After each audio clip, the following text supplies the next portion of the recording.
আসসালামু আলাইকুম প্রিয় দর্শক, আজকে আবারও আপনাদের সামনে নতুন একটা রেসিপি নিয়ে চলে আসলাম। এই শীতের সময় কিন্তু জলপাই পাওয়া যায় অনেক বেশি, আর এই জলপাই দিয়ে বড় মাছ দিয়ে রান্না করলে খেতে অনেক মজা। জানি না আপনারা কে কে খেয়েছেন, কে কে খাননি। তো আজকে আপনাদেরকে জলপাই দিয়ে ব্রিকেট মাছ, মানে বড় ব্রিকেট মাছ 3 থেকে 4 কেজি ওজনের মাছ দিয়ে রান্না করে দেখাবো। আর এই রেসিপিটা কিন্তু আমার মায়ের কাছ থেকে শেখা। আমি আগেও এই রেসিপিটা আপলোড করছি, তখনও আপনাদের কাছে এই কথা বলছি। প্রতিটা বছরই জলপাইয়ের সময় আসলে আমরা রেসিপিটা খেয়ে থাকি। আর এখন আমি জলপাইগুলোকে একটু কেটে কুটে ধুয়ে নিচ্ছি। আর এদিকে আমি বড় ব্রিকেট মাছগুলো নিয়েছি, মানে বাজার থেকে আনা হয়েছে প্রায় 3.5 কেজি ওজনের।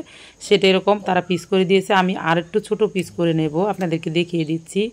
আর আমি একটু মাছের মাথার চাপার যেগুলো থাকে এগুলো নিয়েছি, মানে এটা আমি তরকারিতে দিব, আমি নিজে খাওয়ার জন্য।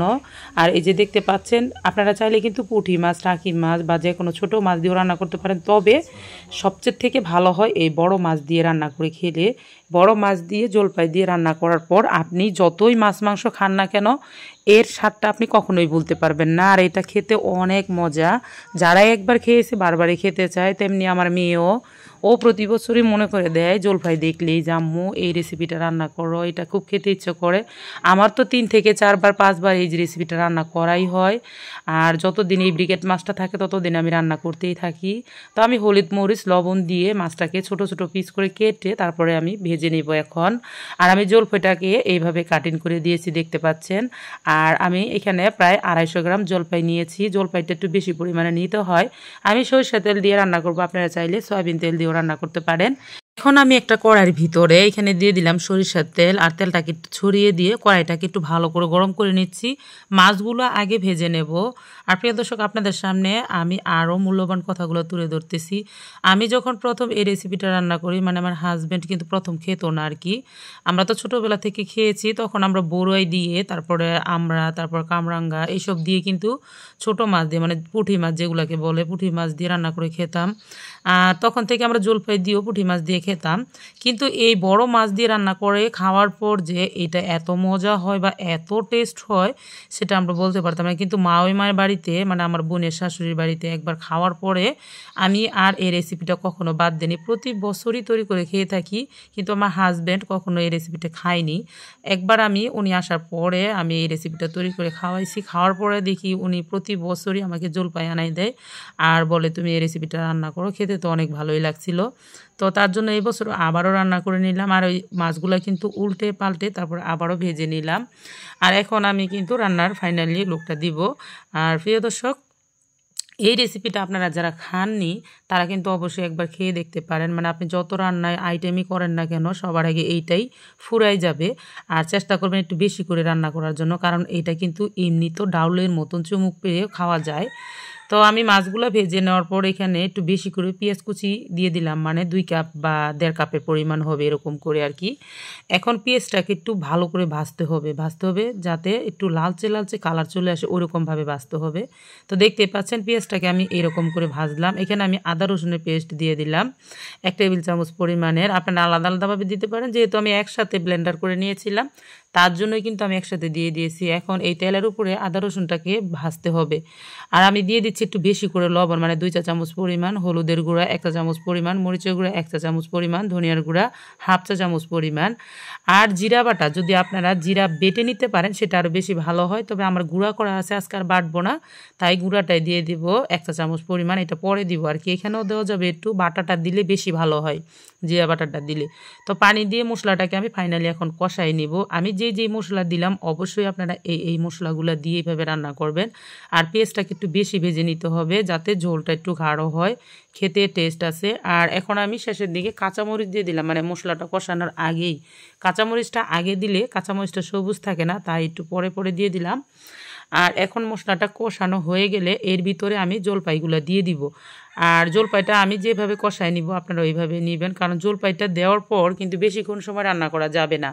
বেশিক্ষণ সময় রান্না করলে অতিরিক্ত টক হয়ে যায়, সেটা আবার খেতে বেশি একটা ভালো লাগে না। আর এইভাবে যদি রান্না করেন তাহলে ইনশাআল্লাহ আপনারা তৃপ্তি সহকারে ভাত খেতে পারবেন আর অনেক মজা লাগে। এটা কিন্তু আমার মেয়ে আবারও জিদ করতেছে রান্না করার জন্য। আমি যখন রান্না করছিলাম তখনকার ভিডিও, পরে আবারও জলপাই কিনে আনছি আবারও রান্না করার জন্য, তো আর শেয়ার করবো না, প্রথমবারেরটা আপনাদের সামনে শেয়ার করে দিলাম। জলপাইটা দিয়ে প্রায় 1 থেকে 1.5 মিনিট শুধু নাড়াচাড়া করে তারপরে কিন্তু এখানে ঝোল দিয়ে দিতে হবে। আর আমি কিন্তু একটু বেশি করে ঝোল দিই, কারণ ঝোলটা আমার ঘরে সবাই পছন্দ করে, এটার ঝোলটা অনেক মজা হয় তার জন্য। আর যখন বলক চলে আসবে তখন আমি মাছগুলো দিয়ে দেবো। এই যে বলক চলে আসছে, এখন আমি মাছগুলো এখানে দিয়ে দিব। আর মাছগুলো দেওয়ার পর 1 থেকে 2 মিনিট, এর বেশি রাখার কোনো প্রয়োজন নাই, মানে ভালোভাবে বলক চলে আসবে আর কি, যে ফেনা ফেনাগুলো একটু কমে আসবে, তখনই কিন্তু আপনারা এখানে মাছটা দিয়ে আর 2 থেকে 3 মিনিটের মতো জাল করে নেবেন, এর বেশি জাল করার কোনো প্রয়োজনই নেই। আর এই মাছের আর জলপাই টকের সাথে খুব সুন্দর একটা মজাদার রেসিপি, মানে এত টেস্ট সেটা ভাতের সাথে খেলে বোঝা যায়। এমনিতে তো আমরা টক ডাউল খেয়েছি, টমেটো ডাল খেয়েছি, জলপাই দিয়েও ডাল খাওয়া হয়, কিন্তু আম দিয়েও ডাল খাওয়া হয়েছে, কিন্তু এভাবে মাছ দিয়ে যে জলপাই দিয়ে রান্না করে খেতে কত ভালো লাগে আপনারা ট্রাই করার পরেই বুঝবেন কিন্তু। তো শেষের দিকে কিন্তু আমি এখানে জিরার গুঁড়া ছিটিয়ে দিব, দেখতে পাচ্ছেন যেভাবে বলক চলে আসতেছে, ঠিক এই পর্যায়ে 2 থেকে 3 মিনিট পর কিন্তু আমি শেষের দিকে যে জিরা গুঁড়াটা দিয়ে দিলাম। আর এখন আমি উপর দিয়ে ধনিয়া পাতা দিব। আমার কাছে কিন্তু ধনিয়া পাতাটা বিলাতি ধনিয়া পাতা ছিল, ওইটাই দিয়ে দিয়েছি।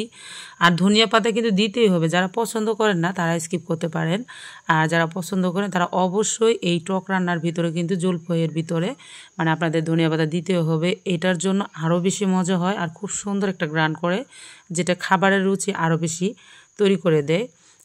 এখন আমি একটু লবণটাকে দেখে নিচ্ছি, মানে নামানোর আগে আগে একটু লবণটাকে চেক করে নেবেন, হয়তো বা কম বেশি হতে পারে, দেখে আরেকটু লবণ দিয়ে পরিমাণ করে ঠিক করে নামিয়ে নেবেন। তো মাশাআল্লাহ ফাইনালি আমার কিন্তু জলপাই দিয়ে মাছ দিয়ে টক রান্নাটা হয়ে গেছে। আর বিশ্বাস করেন যেদিন এটা রান্না করা হয় সেদিন আমাদের ঘরে কিন্তু প্রচুর পরিমাণে ভাত খাওয়া হয়, আর এটা তো কথা বলার আগেই শেষ হয়ে যায়, মানে জলপাইগুলা। আর এই ঝোলটা তো আমার মেয়ে বেশি বেশি করে নিয়ে খেয়ে নিবে, যে আম্মু আমাকে বেশি করে ঝোল দাও না, কোনো 3-4 বার করে ভাত নিবে অল্প অল্প করে। তো বুঝতেই পারেন যে আসলে কতটা টেস্ট। যদি আমার সন্তান পছন্দ করে তাহলে আপনাদের সন্তানও এই খাবারটা অনেক বেশি পছন্দ করবে, খেতেও মাশাআল্লাহ অনেক ভালো লাগে। তো আজকের রেসিপিটি কেমন লাগলো আপনাদের কাছে? অবশ্যই ভালো লাগবে, ভালো লাগলে কিন্তু আপনারা অবশ্যই ট্রাই করবেন, অনুরোধ থাকলো। আর প্রিয় দর্শক, শেষের দিকে আপনাদেরকে আমি আমাদের বিলাই ছানা দেখাতে দেখাতে ভিডিওটা শেষ করব।